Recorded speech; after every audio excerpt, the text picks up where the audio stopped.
Why are you even in a situationship in the first place? I'm telling you, ladies, your timeline. Do you really hate yourself that much? Stop shrugging.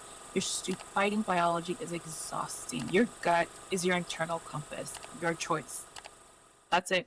Hello. Welcome back to Self Above Else, a podcast for the woman who dares to grow. I'm Zahra, your host, and this is where we get real about personal growth, self acceptance, and navigating life's chaos. Over here, there's no filtering, no sugarcoating, no pretending, just real, honest conversations that help you finally put yourself first. Turning 25 is like flipping a switch you didn't even know existed. One day you're cruising, taking things as they come, thinking you've got years to figure it out, that you've got time. And the next, boom, you wake up and suddenly everything feels like it's on fire. Your career, your love life, your sense of self, your friendships, your familial bonds, spirituality, and everything in between. You're Googling best retinol for beginners. Should I dump him? And how to start investing all in the same night. You're wondering if everyone else is really that far ahead and you're stuck where you are. Well, welcome to the club. But here's the thing nobody tells you. This quarter life crisis, it's not a breakdown. It's the beginning of becoming who you're meant to be. So for the celebratory 25th episode of this podcast, I'm giving you 25 things every woman under 35 should know about getting older. No cheesy pep talks, no fake positivity, just 25 brutally honest truths no one's willing to say out loud, but we should all know as ladies. Number one, your 20s aren't about finding yourself. They're about shedding who you were told to be. So here's the thing about your 20s. Everyone talks about finding yourself like it's some destination, but that's not it at all. Your 20s are the exact opposite. It's the decade where you're losing things, releasing expectations, toxic ideas, people you thought were your tribe, and old dreams that no longer fit. You're supposed to be a mess in your 20s, but you should also be holding yourself accountable. Always hold yourself accountable. Number two, who you are when no one's watching is the only version of you that matters. So take away the relationship, the career, the Instagram stories, your friend group, the external validation, and ask, what's left? That's the version of you that needs your attention. That's the version of you that you build from. That version, the one who cries on her kitchen floor, the one who doubts herself at 2 a.m., the one who is still healing from old things in silence. That's the real you. She's not something to hide or be ashamed of. She's the one you need to build a relationship with. Because if your entire identity is based on being seen or validated, you'll always be outsourcing your self-worth. And you don't want that beyond your 20s. I'm serious. If you can't stand your own company or you don't know who you are when you're solo, life is going to be a rough ride for you. So start small. Take yourself out on a date. Sit in silence for a little bit. Write down what you're thinking. Number three, being chosen isn't the prize. Choosing yourself is. Waiting to be picked in love, in work, and friendships will drain you. Pick yourself. Build a life where being chosen is optional. Because when you operate from self-respect, not desperation, your standards change. And so does your life for the better. Number four, if you're anxious, you're probably also emotionally intelligent. So anxiety can mean that you are extremely sensitive, that you care too much, that you're wired to notice the cracks and chaos that most people miss. But that's not really brokenness. If anything, it's actually emotional intelligence. It's high emotional intelligence. The problem isn't feeling anxious. It's learning how to carry it without letting it ruin your life. You're likely just carrying a nervous system that's been in survival mode for far too long. Use your anxiety. Don't let it use you. Learn how to regulate it, not suppress it. Therapy, breath work, rest, movement, and setting boundaries, all those things help. Number five, Just because it lasted a long time doesn't mean it's worth keeping. Sometimes the longest relationships are the most toxic.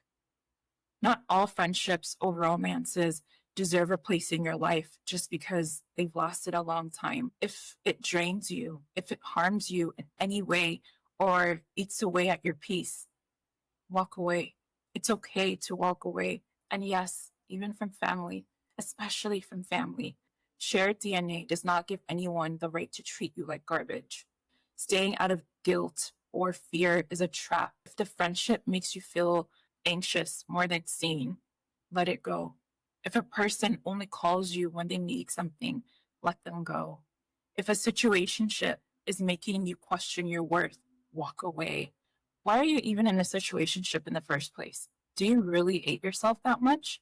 And yes, sometimes you're the one that someone else needs to let go of too. Number 6, your body is changing whether or not you like it. Your skin, your energy, your metabolism, all of it is shifting. Retinol and SPF, regulating your gut and sleep schedule? Absolutely yes. Fighting and weaponizing aging? No. Treat your body like your partner, not a project to fix. Fighting biology is exhausting and pointless. You need to make peace with it. Number 7, money matters, and it matters more for women than it does for men. Prove me wrong. Track your spending. Build an emergency fund.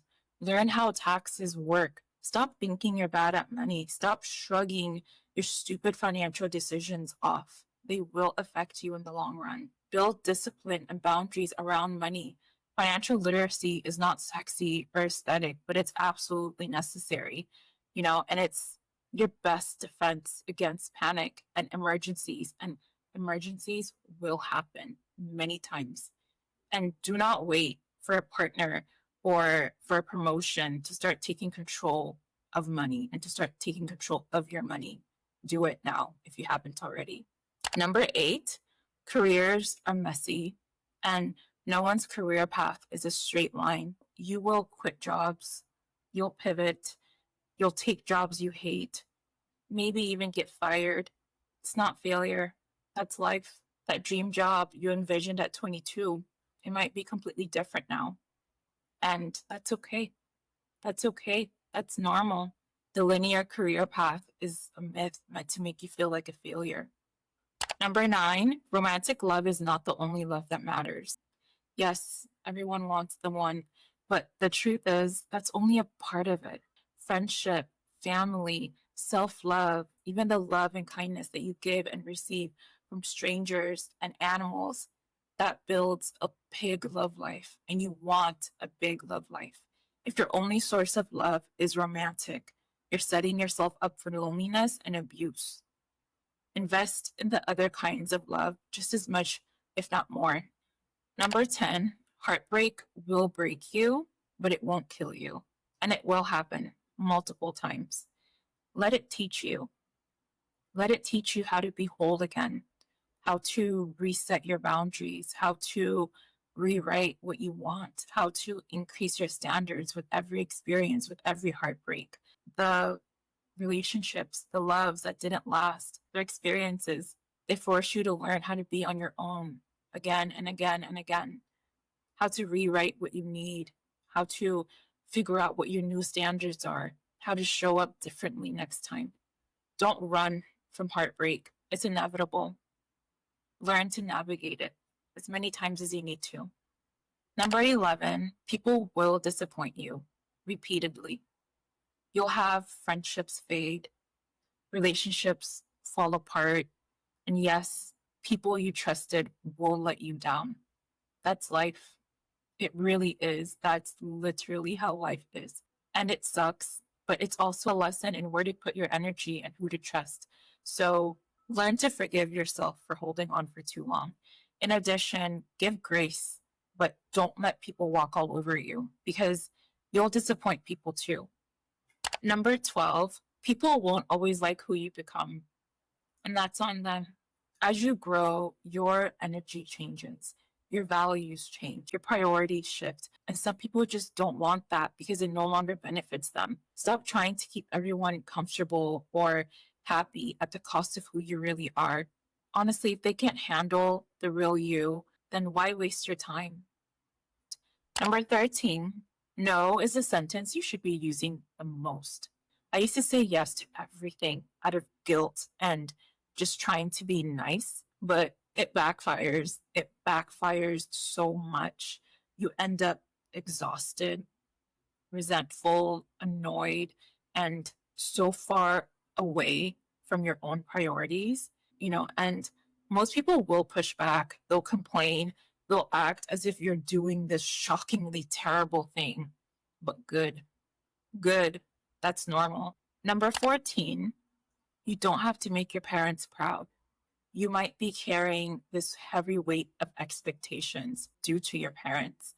But listen, you are not living your life for them. You do not exist in this world to please them. Living for their approval will drain you and it will cost you so much. Find your own definition of success and happiness and live through that. If they're not proud of you, oh well. Number 15, failing is a sign that you're trying, and trying is better than nothing. I have failed more times than I care to admit, but I've learned that failure isn't a stop sign. It's not the end of the world. It's a stepping stone. You learn who you really are, what you want, your strengths, your weaknesses, and what's worth fighting for when things don't work out. And the alternative to that is never trying. And that's way scarier because in hindsight, you will have so many regrets. Don't let fear of failure stop you. Number 16, this one's really important. Mental health is messy, really messy. Some days you feel on top of the world. Other days you can barely get out of bed. Neither is weakness, neither is failure. It's just how brains and feelings work. If you are anxious or depressed or going through it, don't try to navigate and fix it alone. Therapy, journaling, and talking to people who get it, those are not optional self-care trends. Those are things you need to be doing. If you need help, please get it. Do not let embarrassment or shame stop that. Number 17, try things that you suck at. Not everything has to be monetized or Instagram worthy. Paint, even if you're bad at it. Sing off key. Dance like no one's watching, no matter how bad you are at dancing. Do things that bring joy to you. Because in those things, that's where joy lives. And we need joy. You need as much joy in your life as possible as you get older, as you experience life more. Number 18, your gut isn't lying to you. Learn to listen to it. Your gut is your internal compass. I'm telling you, ladies, your gut is your internal compass. Don't let doubt or overthinking drown it out. Listen, your intuition is so powerful. There's science behind it. If something feels off, it probably is. Number 19, you don't have to want kids or marriage, and you don't have to not want them either. Your body, your timeline, your values, your choice. That's it. Number 20, it's okay to change your mind, even about the big stuff. At 25, I thought I had to have it all figured out. The career, relationship, where I wanted to live. But within a year, all those things shifted. If you want to quit that job, move cities, or break up with that guy, do it. Do it. And if you want more, okay. Wanting more doesn't mean you're ungrateful. Wanting rest doesn't mean you're lazy. You can want both. You get to define success and you get to change that as many times as you want. Number 21, silence is a response. You do owe some people explanation, but you don't owe anyone an explanation about your boundaries. You don't owe anyone access to you just because they ask for it. And not explaining yourself, that is an answer. Okay? Boundaries do not require permission slips. You shouldn't be explaining your boundaries. If you are explaining your boundaries, you're doing it wrong. Number 22, find people who push you, not just people who cheer you on. Support is great, but sometimes you need people to call you out. I've had friends tell me uncomfortable truths that saved me from bigger mistakes. Don't surround yourself with yes men.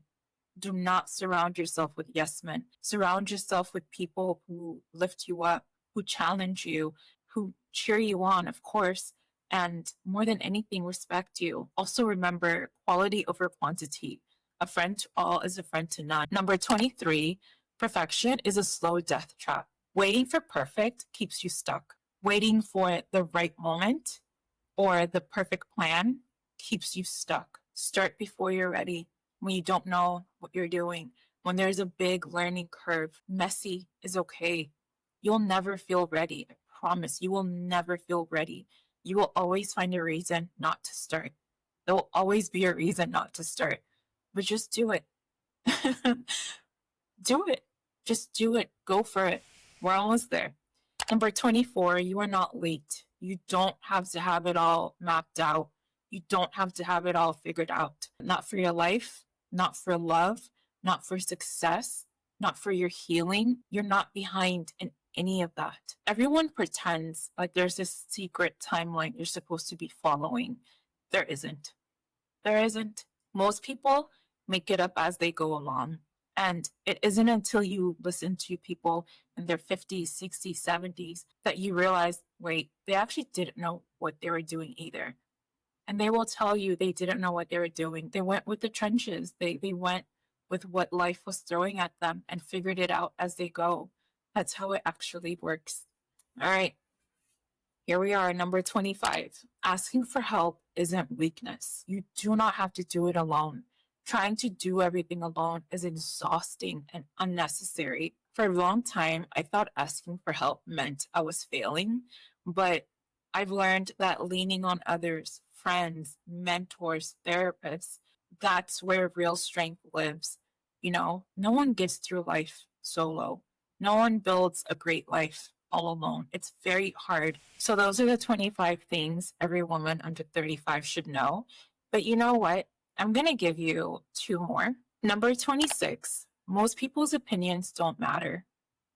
I'm serious, they don't. People will talk, people will judge, they will give you advice, which is often based on their perceptions, experiences, and regrets, rather than being useful to you.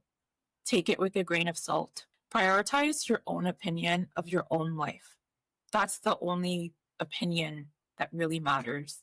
And lastly, number 27, let it fall apart. Jobs, friend groups, the vision you had, relationships, your dreams, let them fall apart. It's supposed to feel like crap at first, and it will. It will destroy you in ways you have never imagined. Let it. Let it. Growing pains are real, but staying the same, staying small hurts so much worse. So much. And those are the 25 things that all women under 35 should know about getting older, plus two bonus extras. I just want to leave this episode off with a couple of things. No, you are not crazy for feeling off. You are not failing. You're not too old, and you are definitely not behind. You're just finally becoming you. And that's why it feels so uncomfortable. That's why it's so scary. But welcome. Welcome to the good part. Welcome to Self Above Else. And that's it for this episode. Thank you for tuning in, but more importantly, thank you for existing. Let me know your thoughts and experiences on this episode's topic, as well as your personal growth journey. I read all of your comments and try to reply to as many as I can, so don't be shy. If you're enjoying this topic, be sure to join me over on our exclusive email newsletter, The Say Lounge. It's where I share members-only perspectives, stories, and goodies you won't get anywhere else. And the best part, it's completely free, and I never bombard your inbox with those annoying, spammy, salesy stuff. It's just you, me, and our community of women daring to grow. Click the link in the description box below to enter the Say Lounge and sit at our table. As always, thank you for existing. Until next time, Self Above Else. I don't know if you can see it, but the cake fell. But cheers. Cheers to 25 episodes, to 25 more. Thank you guys for listening to the podcast. Thank you for tuning in. Thank you for the patience that you've had with me with Self Above Else. I'm so excited to see where we go as a podcast and to see just how much growth we have and just how much we all grow together. This is a podcast that I started because there's so many things about womanhood that I'm trying to hold this together. There's so many things about womanhood that just is not taught to us as women, that is kept quiet, that should be talked about. And that's the purpose of this podcast, is to be the place you come to when you want real conversations, to be the place that you come to when you want to know, okay, wait, how do I actually navigate this part of womanhood, this part of adulting? Because I don't see it talked about, and I'm experiencing it. You know, so many times as women, what we experience feels like we're experiencing it alone, when we experience it collectively. It's just not talked about. So instead of rambling, I'm going to start this episode. We are filming episode 25. This cake is falling, but cheers to you, and cheers to the future, and cheers to all of us ladies who are daring to grow.